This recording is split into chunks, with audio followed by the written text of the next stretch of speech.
Senator McLachlan. Thank you, Madam President.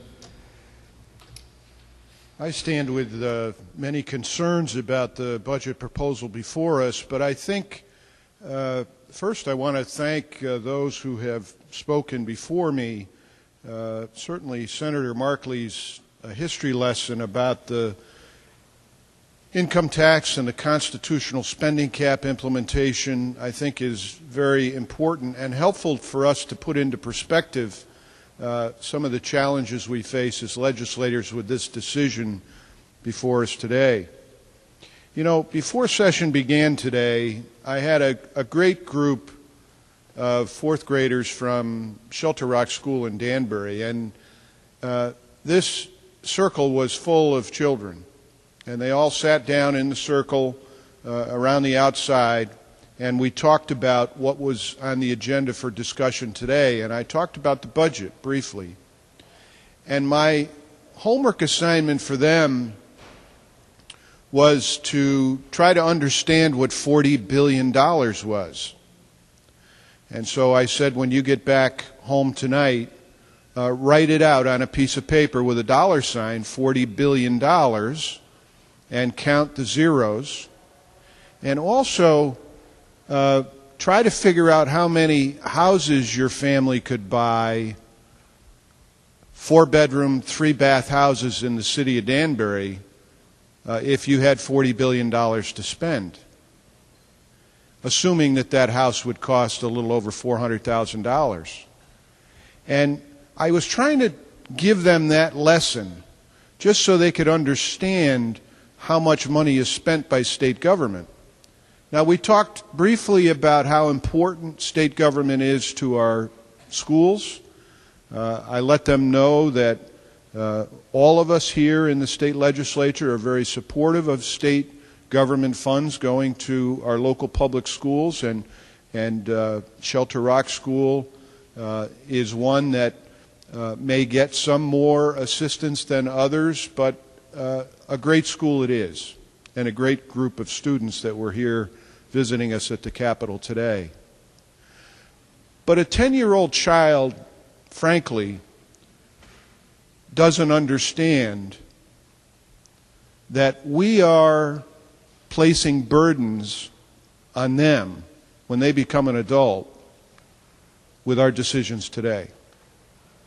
That 10-year-old child, frankly,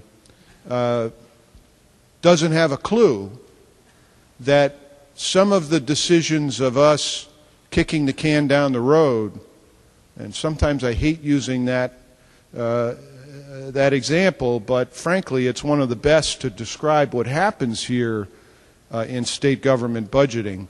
But by us kicking the can down the road in anticipation of a better economy in the future, what we're doing is putting very large burdens on those 10-year-old children that visited us here at the state capitol today.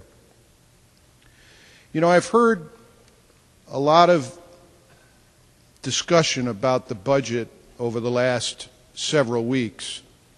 One of the things that I found quite intriguing as an insider watching the budget in the press, and I think perhaps interesting to those folks who are not watching it so carefully but do read the stories that come out of the state capitol, was that 3 Democratic senators had great control over what could happen with the state budget this year.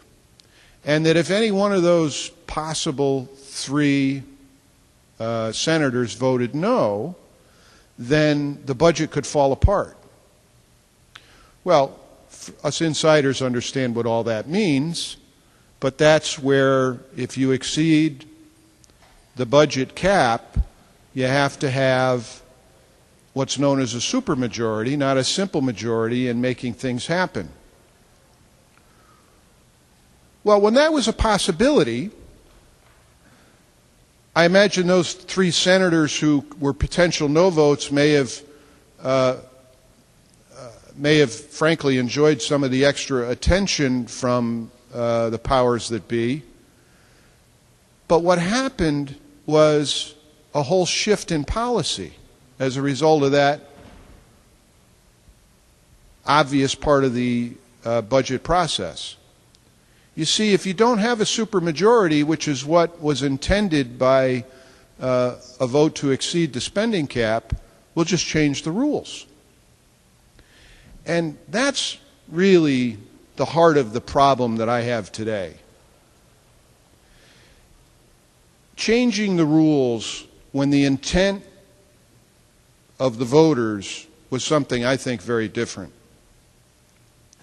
I heard some people earlier talk about, well, what was the vote way back when? And I looked it up. It was November 3rd, 1992. The question on the ballot, quote, shall the Constitution of the state be amended to impose a limit on state expenditures? Over 1 million voted on that ballot question. The number of yes votes, 829,868 Connecticut voters said, yes, watch your spending, limit your spending. That was 81% of the voters in that ballot question said, yes, we want you to slow down spending, limit your spending. Now, I believe the chair of Appropriations, Senator Harp, was exactly accurate when she said that it really was left up to the legislature to define the spending cap, but that the legislature has never done that. Well, let's think about that just for a minute. 21 years later, 20 years plus later, this legislature has had now potentially 19 or 20 legislative sessions to address the full implementation of the spending cap. I've only been here now, I'm in my third term, this is my fifth assembly session, and I believe 3 out of those 5 sessions I've submitted bills to fully implement the spending cap. Now, I will say that under the prior leadership of the Appropriations Committee, I was granted a public hearing on that bill proposal, but I'm just one of, I believe, 28 or 30 proposals to implement the spending cap in the last 10 years. I couldn't go back further, but I suspect over the last 20 years there's been dozens and dozens of proposals to fully implement the spending cap. And what does that mean? Well, unfortunately, what it means is we have to go to a state Supreme Court opinion to fully clarify what it means. It was actually former State Senator Mark Nielsen, who sat in this chair from Danbury, who got a lot of attention when he sued himself, essentially, and the legislature, sued the state in 1996 to fully implement the state spending cap. Now, everybody sort of on the inside here at the state capitol thought, you know, that was a bit of grandstanding or whatever it was. But frankly, the state Supreme Court was very clear in their decision, I think, on that. They kicked it out, but they made it perfectly clear that it's the responsibility of the legislature to fully implement the state spending cap. So what does that mean? Well, the state spending cap, everybody thinks is in place, is not rock solid, so to speak. And what that really means is that when we change our mind about how to use the state spending cap, we can just change the law. But you see, if you fully implement the state spending cap, you don't have that flexibility any longer. And that's what the voters, all 829,868 voters, or 81% of the vote in 1992, intended. What they wanted you to do as the legislature was fully implement the spending cap. And if you wanted to make a change, then go back to the voters don't go to a vote of the state legislature. So by statutory changes and a statutory structure of the state spending cap, we change the rules. And that's what's going on in this budget, which I think is ill-advised. You know, why did the voters feel it was necessary with such a wide margin to vote yes on state spending? Because people, during the income tax debate, as Senator Markley reminded us, were very worried of what was going to happen to state government with this new income tax revenue, and would state government spending grow exponentially as a result. Their worries were spot on. They were perfectly accurate. The CBIA has this year released a graph that sort of very clearly shows those who don't follow this issue very carefully, shows very clearly in this graph format how essentially the population of Connecticut has remained somewhat flat, grown a bit, but somewhat flat. That's evident by us losing a congressional district, apportionment telling us that we're not growing population in Connecticut like other states and therefore lost a congressional district, versus the state spending real dollar value with adjustments for inflation. And the third bar that they looked at was the total amount of money spent. And so when you look at this graph and you see the sort of flat population, and then you see state spending shoot up like a rocket ship, it makes you wonder, well, why did we do that? Well, when we say we, it's me now too, because I'm here, but we, the legislature, did that because we could, because the money was there, and we found necessary programs that all make perfect sense at the time they were approved, and exactly what the voters were worried about happened, where the spending grew exponentially. You know, some would say that one of the worst things that happened was the construction of the legislative office building, because you now had a 5-story building with nice offices and you had to fill it with people. Well, that's only one branch of government where we grew the number of state employees. But the growth of state employees grew across state government, not just the legislature. So, trying to wrap up, if I may, the constitutional spending cap discussion, I do have an amendment that we in the Minority Caucus will offer later on that talks about this in a little more detail.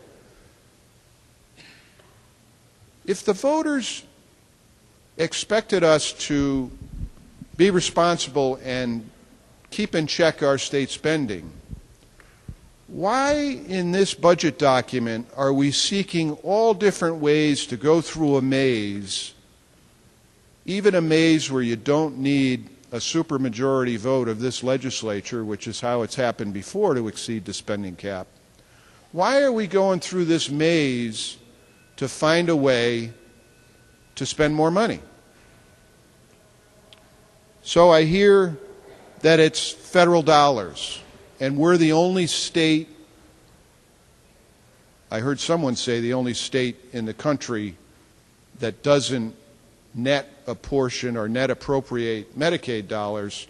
I think the real way to look at this is that we may very well be the only state with a state spending cap similar to ours that does not net appropriate federal Medicaid dollars. But now we're still looking for excuses to go through the maze. We've been doing it one way for 20 years. I think we need a better reason to tell the residents of Connecticut why we're changing the rules of the game. And guess what? If prior legislatures had fully implemented the spending cap, we wouldn't be having this discussion today. If you really needed to do this, you would have to go back to the voters and ask them for permission. You see, that's what they wanted. They wanted you to come to them for permission if you were going to change the rules of the game. Other points of the budget that I'm feeling very challenged about is hospital funding. Now, Senator Franz talked about how difficult this will be for hospitals, and I'm hearing an argument that's coming from the governor and some others that say, well, cut some salaries for hospital CEOs and that'll settle the problem. Okay, those numbers don't add up. If you fired every hospital CEO in Connecticut, you're not going to fix this problem. Furthermore, if you look at the size of the operation they're running, their compensation may not be out of whack with the private sector. In some cases, they're much lower. But I'm not here to defend a $1 million salary. What I am here to defend is the frontline healthcare workers' jobs who are in danger as a result of this decision you're making today. Now, it's sort of ironic that a minority Republican member of the legislature is so insistent on trying to preserve union jobs in hospitals. But I know my hospital in my town. And Danbury Hospital merged with New Milford Hospital to create the Western Connecticut Health Network. And since that occurred, the processes of efficiencies in operations and spending, I believe, have been a yeoman's effort in what they've done.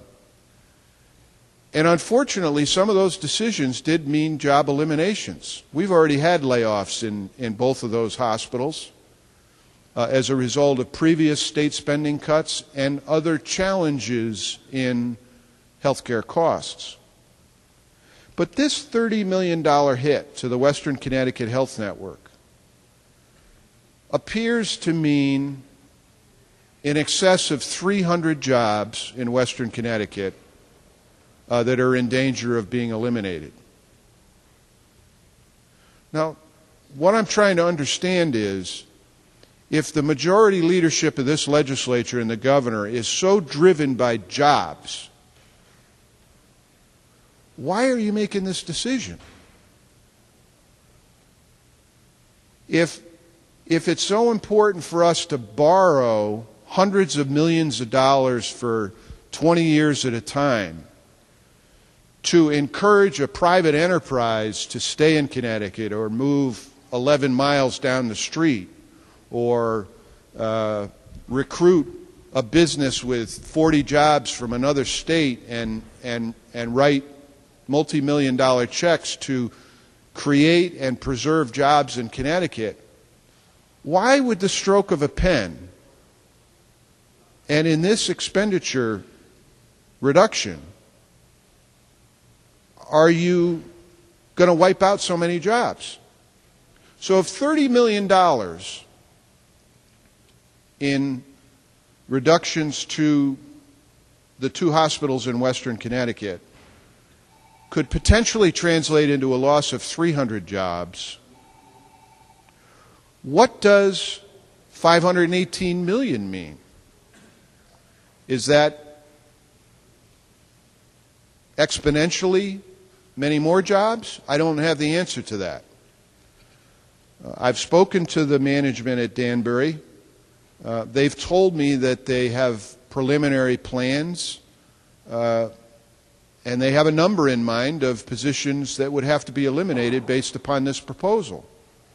I assume other hospitals across the state of Connecticut have done the same thing. But if $518 million reduction,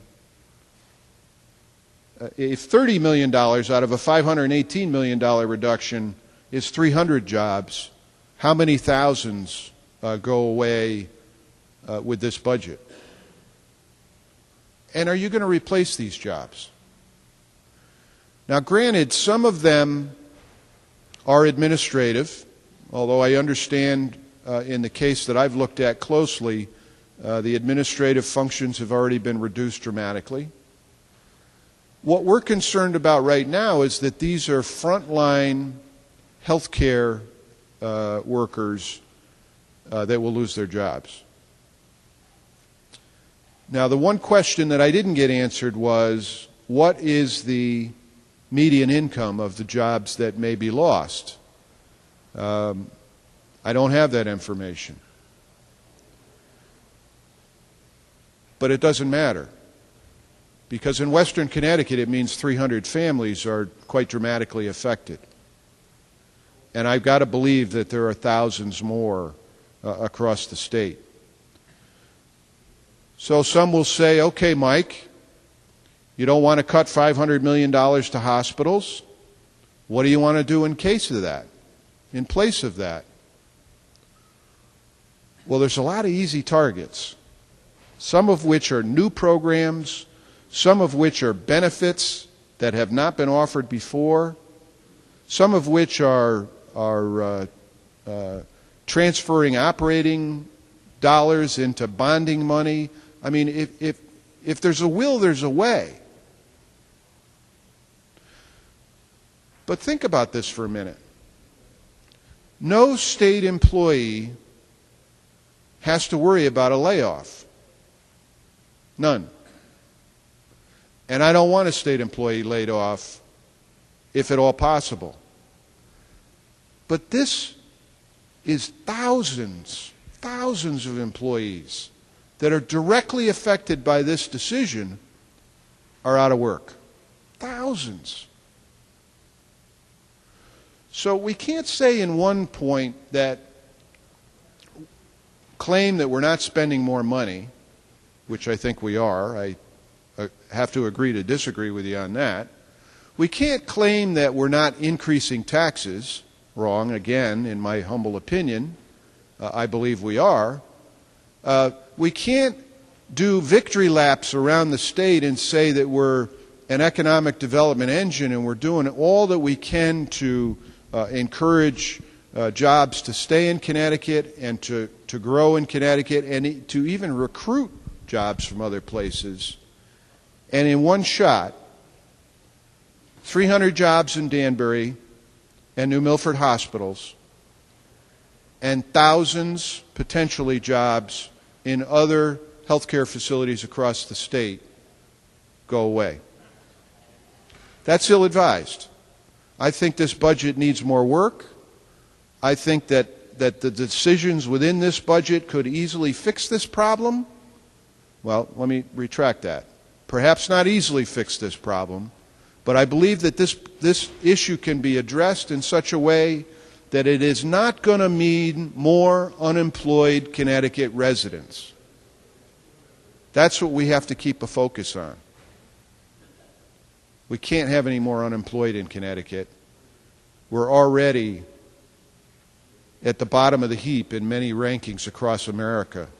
This is not the right way to go, and I would urge rejection until such time that the majority leadership and the governor, because Republicans are not allowed to participate in these discussions, the majority leadership and the governor should go back to the table, sharpen their pencils, and preserve jobs in Connecticut.